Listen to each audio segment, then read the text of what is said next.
E todas essas barreiras, além, né, como eu já falei, da dificuldade de gestão de tempo, dessa sensibilização que eu falei para você, que é muito importante da equipe técnica.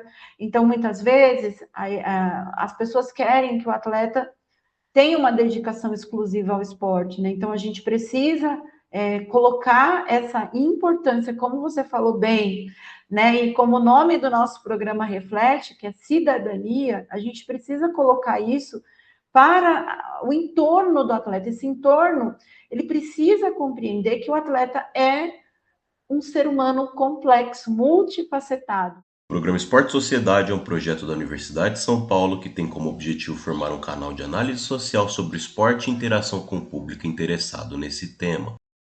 O tema da entrevista de hoje é Atletas Paralímpicos, Cidadania e Carreira Esportiva.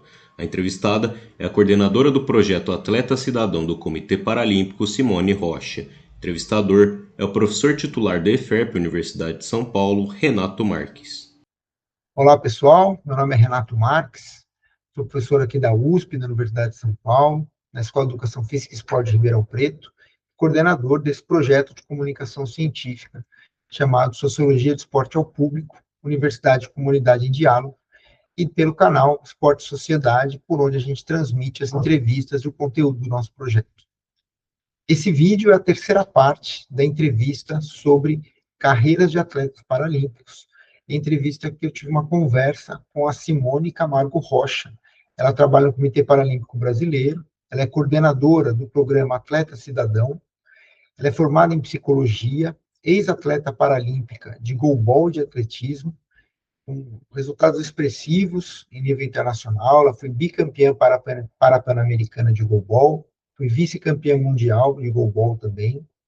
Já foi representante do Conselho de Atletas do Comitê Paralímpico Brasileiro e também já trabalhou como agente de telecomunicações na Polícia Civil do Estado de São Paulo.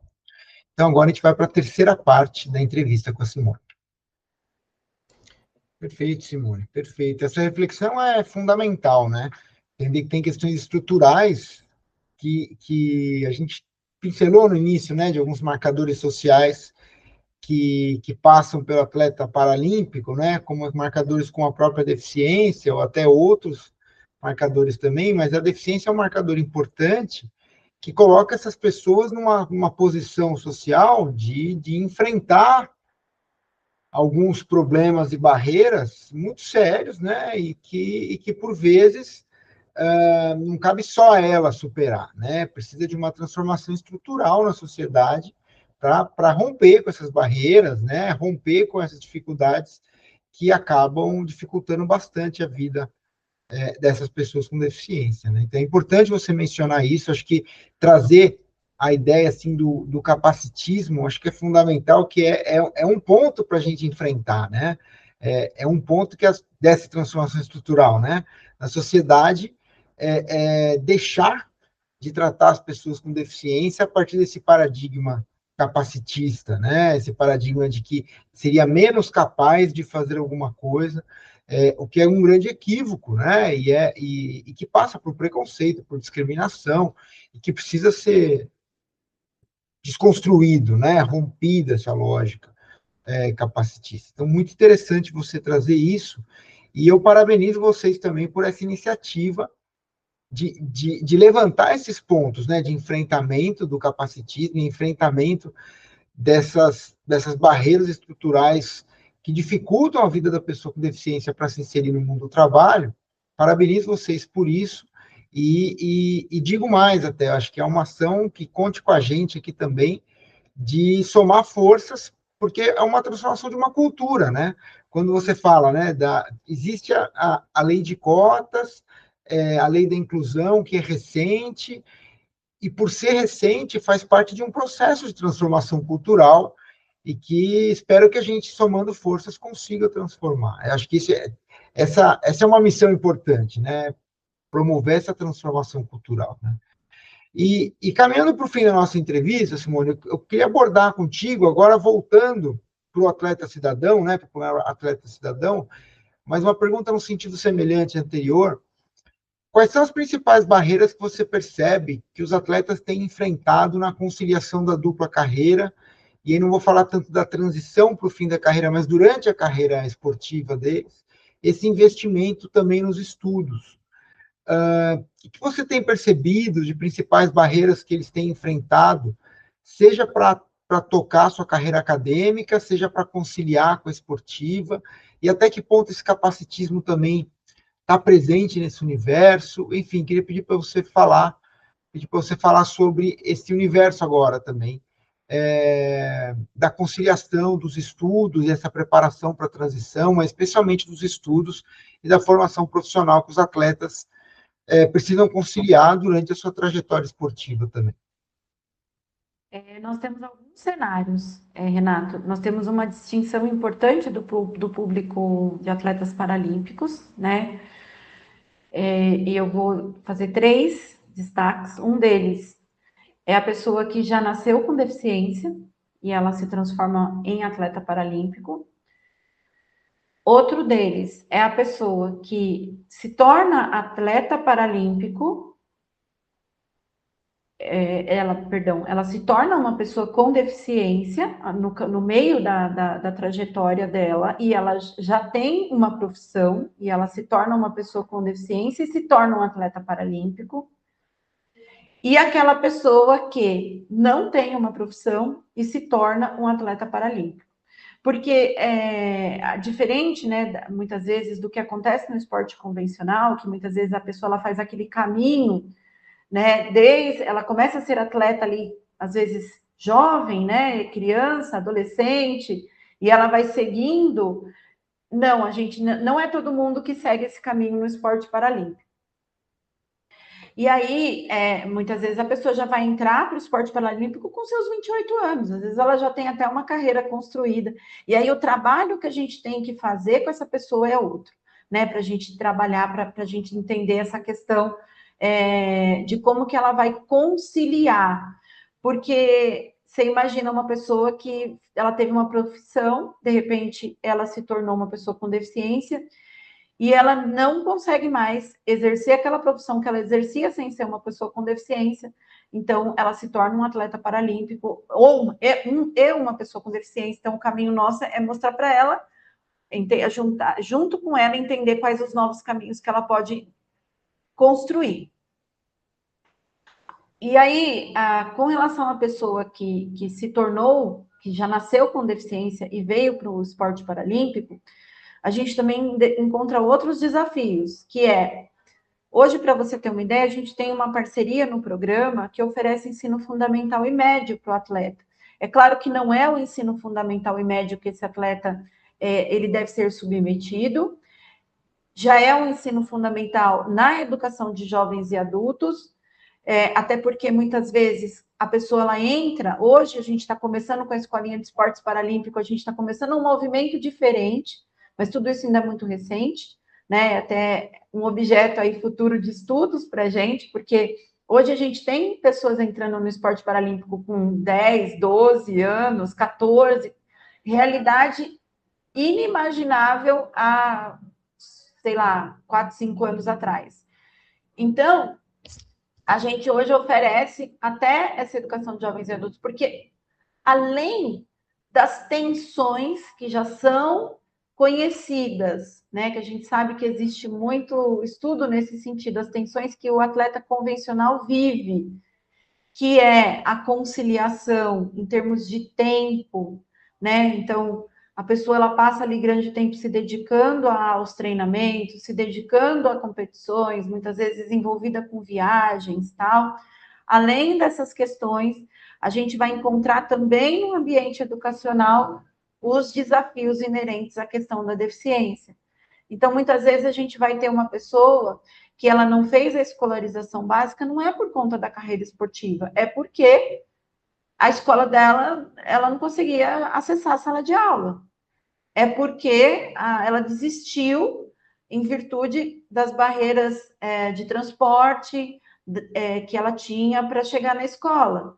É uma pessoa que não deu seguimento porque ela ia para a sala de aula e ela ficava ali num canto e ela não tinha a dedicação, a atenção, o material, o apoio que ela precisava para construir o conhecimento né, para estar ali de verdade, não para estar de fato e não apenas de corpo presente. Então, a gente vai encontrar muito isso, são desafios. Então, a gente vai ter essas pessoas que vão entrar ali fora do período de escolarização correto, e todas essas barreiras, além, né, como eu já falei, da dificuldade de gestão de tempo, dessa sensibilização que eu falei para você, que é muito importante da equipe técnica. Então, muitas vezes, as pessoas querem que o atleta tenha uma dedicação exclusiva ao esporte, né? Então, a gente precisa colocar essa importância, como você falou bem, né? E como o nome do nosso programa reflete, que é cidadania, a gente precisa colocar isso para o entorno do atleta. Esse entorno, ele precisa compreender que o atleta é um ser humano complexo, multifacetado, e que e precisa ser atendido em todas essas facetas. Então, esse é um outro ponto de dificuldade, de barreira, que a gente busca atacar.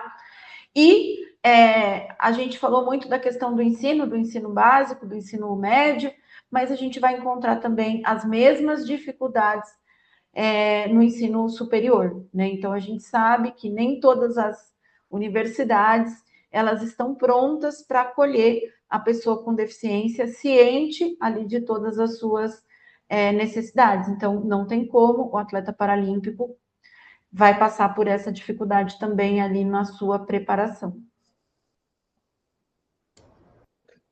Beleza, muito obrigado, Simone. Assim, é importante ouvir esse seu relato, porque às vezes as pessoas pensam sobre o espaço do esporte, o campo do esporte, como um campo que o esporte resolve a vida, né? Então, fez a carreira, profissionalizou, ganhou uma medalha paralímpica, a vida está resolvida.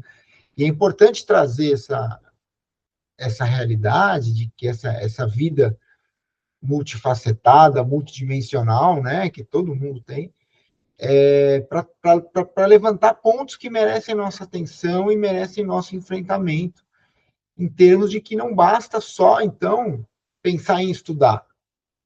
Precisam haver transformações estruturais para que essas pessoas consigam estudar, né, e consigam ser acolhidas pela instituição escolar, ou seja, instituição de ensino superior também. E levantar esses pontos, sem dúvida, é de grande importância e de grande valia. Te agradeço muito por você trazer à tona, né, esse tipo de dificuldade que os atletas enfrentam e que campo enorme a gente tem de ação aí pela frente e que campo enorme a gente tem também de pesquisa e entender melhor, né, quantas coisas você levantou aqui que eu fiquei pensando, nossa, precisamos entender mais sobre isso, né, e entender mais tanto a perspectiva dos atletas, quanto um cenário macro, ainda mais num país como o nosso, que não é só tão grande, tão populoso, como é muito diverso, né? E diverso em termos socioeconômicos, em termos culturais, em termos de identidade, em termos de linguagem, é uma diversidade gigantesca no Brasil, e que, com certeza, os contextos em que esses atletas vivem, eles enfrentam essas dificuldades que a gente mencionou e outras tantas também bastante regionais, né, locais, e que merecem atenção e cuidado. Perfeito, Simone, muito obrigado. Tem alguma pergunta que eu não fiz, ou algum tema que a gente não tratou, que você acha relevante a gente mencionar e tratar nessa reta final aqui da entrevista? Acho que a gente falou falamos bastante coisa. É lógico que é um tema que, né, a gente ficaria conversando, né, como você falou, tem muito a ser explorado, muito a ser ainda discutido, muito a ser descoberto, muito a ser entendido, né, com relação a essa realidade que só um último ponto, né, que eu gostaria de considerar, que eu acho que muito importante, que nem quando às vezes você fala, né, não basta ganhar uma medalha paralímpica e está tudo resolvido, não basta receber uma bolsa X, Y, Z e está tudo resolvido. Eu acho que o muito importante de tudo isso é a consciência que essa pessoa vai ter, né? Então, às vezes, para uma pessoa, né, acho que até falei em algum momento da minha fala, ela vai fazer ali uma poupança ao longo da carreira dela, ela vai ter uma vida simples e ela vai ou não, né? Isso tudo vai depender do quanto que cada um vai receber, mas desde que para ela tudo bem, desde que para ela isso seja claro, desde que para ela isso seja algo que ela está consciente e certa de que é isso que ela quer para a vida dela, e ela está, né, é algo construído, é algo pensado. A gente nunca quer trazer para a pessoa que exista um caminho que deva ser percorrido por todos, né? Mas eu acho que essa questão da consciência, ela é muito importante. A pessoa precisa entender que ela tem uma finitude e ela precisa ter claro para ela qual o caminho que ela quer escolher para essa finitude da carreira esportiva. E a gente quer, né, declarar aqui para vocês e declarar para todos, deixar muito claro que o programa Atleta Cidadão vai estar sempre ao lado dela para ajudá-la em qualquer que seja esse caminho que ela escolher. Claro que a gente não vai ter condições de oferecer todos os caminhos, todas as oportunidades, a gente é muito consciente da nossa limitação, mas é esse o nosso propósito, né? Estar ao lado do atleta, qual seja o caminho que ele queira percorrer ao final da sua carreira esportiva. E eu quero te agradecer, né, por esse espaço, por essa oportunidade, por essa conversa tão gostosa, né, tão é muito bom quando a gente tem a oportunidade de conversar sobre um tema que eu sou apaixonada, né, por pessoa com deficiência, por esporte paralímpico, então muito bom sempre para mim poder estar falando sobre isso. Muito obrigada, Renato. Eu que agradeço, Simone, pela sua disponibilidade, pelo seu cuidado, né, ao conceder a entrevista e o cuidado como também você trata desse tema, que é tão relevante e que merece tanta atenção e, ao mesmo tempo, ser enfrentado com muita sobriedade, né? Então, te agradeço mais uma vez, muito obrigado por conceder essa entrevista para a gente, que foi muito, com certeza, muito gostosa, né, de ser feita, fluiu muito legal, mas especialmente muito relevante e espero que a gente consiga atingir muitas pessoas com esses temas que a gente levantou aqui e que a gente consiga contribuir para as tantas transformações sociais que são necessárias para a vida das pessoas com deficiência, especialmente no esporte paralímpico. Muito obrigado, viu, Simone? Foi um prazer. Obrigado mesmo. Quero também, Renato, né, agradecer as pessoas que chegaram até esse momento, né, que a gente está aqui se despedindo, e dizer que se houverem dúvidas, que se quiserem entrar em contato comigo, eu não sei, né, se você consegue posteriormente disponibilizar um e-mail, alguma forma de contato para essas pessoas, mas dizer que a gente está aqui à disposição, né, para esclarecimentos, enfim, para que elas possam entrar em contato de forma mais próxima com essa temática. Perfeito, Simone. Sim, a gente pode colocar aqui no link do vídeo, a gente coloca a gente pode colocar, seja o link do contato do Comitê Paralímpico, seja o e-mail, como você achar melhor, a gente coloca assim, esses links aqui. Quem quiser entrar em contato, basta clicar aqui na descrição do vídeo. Tá, joia? Então, muito obrigado, Simone, muito obrigado a quem assistiu essa entrevista e até uma próxima. Até mais. Tchau, tchau. Tchau. Se você tem alguma sugestão de tema para a próxima entrevista, por favor acesse o link do formulário na descrição do vídeo. Será um prazer contar com sua participação.